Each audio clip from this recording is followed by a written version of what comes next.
पड़ा हुआ सोना मिल भी गया तो वो घर में एक ना एक दिन ऐसी आग लगाएगा, या तो घर टूट जाएगा, परिवार टूट जाएगा, सुख शांति चली जाएगी, उस घर में लोग मातम करेंगे, रोएंगे। भले आज सोना उठा लिया, किसी का पड़ा हुआ मिल गया तो सोचेंगे कि मिल गया 2 तोला, 3 तोला, 4 तोला, 5 तोला, 10 तोला और अपना गुजारा अच्छा चल जाएगा, पर जिंदगी भर रोना पड़ता है उस व्यक्ति। पार्वती जी कहती है सोना मिलना भी बुरा होता है और सोना खोना भी बुरा होता है। किसी का अगर नाक की लौंग खो गई, सोने का कोई आभूषण, सोने की कोई चीज अगर खोएगी तो 2 महीने के अंदर उस व्यक्ति को थोड़ा ना थोड़ा तो दुख झेलना ही पड़ेगा, और स्वर्ण खोना भी बुरा। कोई वस्तु आपकी कहीं चली जाती है तो सास चिल्लाती है, कहां खो दिया? तो सास को सोने से मतलब नहीं है, सास को देखती है कि आने वाला समय दुखपूर्ण होगा, इसलिए संभाल कर रखो, पहनो, रखो, संभालो, ध्यान रखो। विष्णु पुराण, एक दिन माता लक्ष्मी ने माता ख्याति देवी से कहा अपनी मां से, विष्णु पुराण का शब्द है, ख्याति देवी की पुत्री है माता लक्ष्मी। तो माता लक्ष्मी ने माता ख्याति देवी से कहा, हे मां मान लो, संसार में बहुत सुंदर प्रसंग है, अपनी जिंदगी में याद रखिएगा, ये प्रसंगों को बहुत ध्यान रखना, शायद बाद में सुनने को मिले ना मिले, उस प्रसंग को ध्यान रखिएगा। विवाह का मंडप जो लगता है, विवाह का जो मंडप लगता है, शादी का मंडप लगने पर विवाह का मंडप जब तक विसर्जन नहीं हो जाता, मोर छठ के दिन मोर ठंडे नहीं हो जाते, उस बीच में सौभाग्यवती नारी जो मंगल विवाह कर आई होती है, उसका यदि कोई आभूषण खो जाता है तो उसको वंश बढ़ने में दिक्कत आती है, हमेशा याद रखें। स्वर्ण भाग उसके शरीर को दिया गया आभूषण, उसमें से अगर कोई वस्तु एक लौंग भी खोती है मोर छठ के पहले, अर्थात जब मोर ठंडे हो उसके पहले, मंडप ठंडा उसके पहले, तो वो उसके वंश बढ़ने में तकलीफ होती है, उसका वंश बढ़ने में दिक्कत, पुत्र प्राप्ति के लिए वंश को बढ़ाने में दिक्कत है। स्वर्ण का कोई मायना नहीं है, पर दिक्कत उस बात की है कि वो चीज गई है तो उसका भाग मनुष्य को भोगना पड़ता है। इसलिए बहुत सावधानी हर चीज में। हम तो यहां तक कहते हैं पूजन भी कर रहे हो, पाठ भी कर रहे हो, अर्चना भी कर रहे हो, भगवान की सेवा भी कर रहे हो, तो उसमें भी सावधानी रखें, उसमें भी सावधानी रखें। आपको लग रहा है कि बहुत तेज हवा चल रही है, बहुत तेज वायु चल रही है और मैं जो दिया लगाऊंगी वो ठंडा हो जाएगा, मत लगाओ। आपको लग रहा है कि ये मैं दिया लगाऊंगी तो ठंडा होगा, तो मत लगाइए, एक मन का दीप जलाइए, भगवान से निवेदन करो, हे भोलेनाथ, हे शंभु, हे त्रिकालदर्शी, हे कैलाशी, बहुत तेज वायु का संचार हो रहा है, मैं दीप नहीं लगा रही, पर यह मत सोचना कि मैंने दिया नहीं लगाया, मैं लेकर आई हूं, बाती भी है साथ में, पर बाबा इस दिए को मैं इसी मंदिर में रख कर जाती हूँ, कोई तो आएगा बाद में लगा कर जाएगा, मैं आज इस हृदय की बाती से, हृदय के दीप से आपको प्रसन्न करना चाहता हूं। मन मेरा मंदिर, आंखें दिया बाती, होठों की है थालियां, रोम फूल बाती। मैं आपको भाव से 5 कारण हैं जिससे शंकर हमें प्राप्त हो सकते हैं अंतिम क्षण में। 5 कारण। पहला, अगर आप शंकर के मंदिर में जाकर 1 लोटा पानी चढ़ा रहे हैं तो शिव की कृपा आज नहीं तो कल, कल नहीं तो परसों, कभी मेरे बाबा की कृपा आप पर बनेगी जरूर। ये शंकर के ही शब्द देवऋषि नारद को। दूसरा, देवऋषि नारद मस्तक पर त्रिपुंड धारण करता है, मस्तक पर त्रिपुंड लगाता है। शिव कहते हैं उसको मृत्यु के पश्चात भटकना नहीं पड़ता। शंकर कहते हैं वो मेरे ही धाम पर, मेरे ही सत कैलाश पर आकर विराजमान हो जाता है।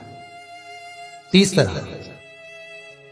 के नजदीक में, शंकर के पास में जो बेलपत्र का वृक्ष रोपित करता है, बेलपत्र का या शमी का वृक्ष जो लगा देता है और वो बेलपत्र शिव को समर्पित होती रहती है, जब तक वो बेलपत्री का वृक्ष लगा हुआ है और उसकी बेलपत्र शंकर को जब तक चढ़ रही है, उसके वंश का कभी नाश नहीं होता।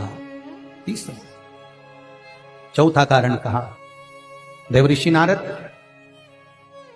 के सामने से निकलकर जो जीव चला जाता है, शंकर के द्वार से निकलकर शिव का शिखर मंदिर का देखकर जो निकल जाता है, उसका कार्य कभी अटक नहीं सकता। और 5वां कारण शंकर के स्मरण का स्वयं शिव देवऋषि नारद से कह रहा है।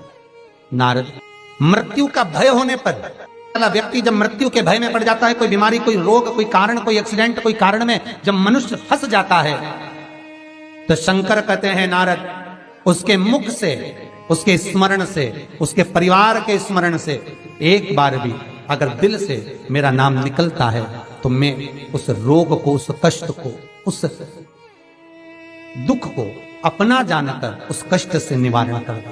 इसलिए हमारे यहाँ अगर किसी का एक्सीडेंट हो गया, कोई रोग हो गया, कोई बीमारी हो गई, कोई दुख आ गया, तो हमारे यहाँ तुरंत ब्राह्मण कहते हैं कि महामृत्युंजय का अनुष्ठान कराइए, शिव का स्मरण कराइए, शंकर का अनुमोदन कराइए।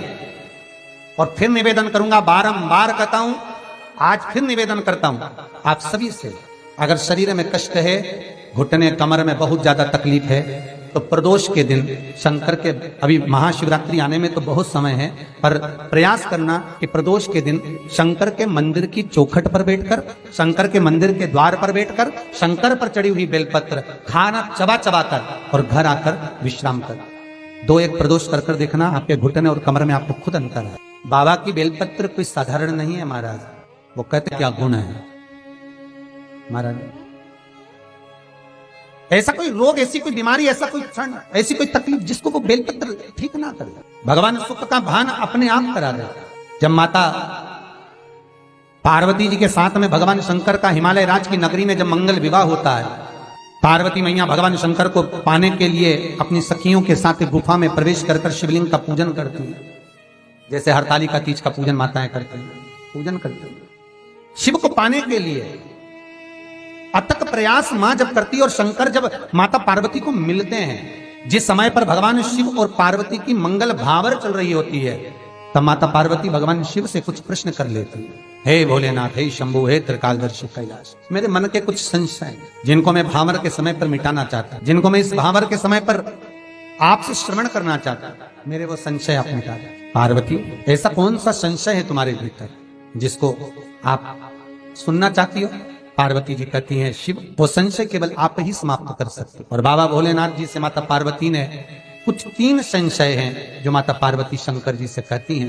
पहला संशय माता पार्वती का कि भोलेनाथ, संसार में जिस कन्या का वर के साथ में विवाह होता है, उस विवाह के समय पर वो वर और कन्या किस रूप में रहते हैं? शंकर जी कहते हैं वो वर कन्या में मेरा ही प्रतिबिंब पाया जाता है। क्या कहते हैं कि दूल्हा जो बना है, दुल्हन जो बनी है, वो शंकर और पार्वती का ही प्रतिबिंब है। इसलिए उनसे कहा जाता है तुम इतने दिन कोई काम ना करिए, आराम करिए, भगवत भजन धारण करिए, हल्दी लगाइए, तो ये कार्य ना करिए, वो शिव का ही प्रतिबिंब है। दूसरा कारण कहा, जगत संसार में जब संपदा की कमी होती है, जगत संसार में जब लक्ष्मी की कमी होती है, जगत संसार में जब वैभव की कमी होती है, तब वो वैभव प्रदान करने वाला कौन है? शंकर कहते हैं पार्वती। जिस समय पर वैभव और संपदा की कमी हो, पार्वती, संसार का मनुष्य यदि मेरे चरणों का स्मरण करता है, मेरे चरणों का स्मरण करता है, शंकर कहते हैं मैं चोर को जो कुबेर बना सकता हूं, उस कुबेर को उसके घर पर भी भेज सकता हूं, बस मेरे चरणों का स्मरण करे। जब दुख हो, तकलीफ हो, कष्ट हो, वो स्मरण करे। तीसरा कारण कहा महाराज, जगत मिथ्या संसार से जब जीव जाए तो उसको आपकी शरणागति किस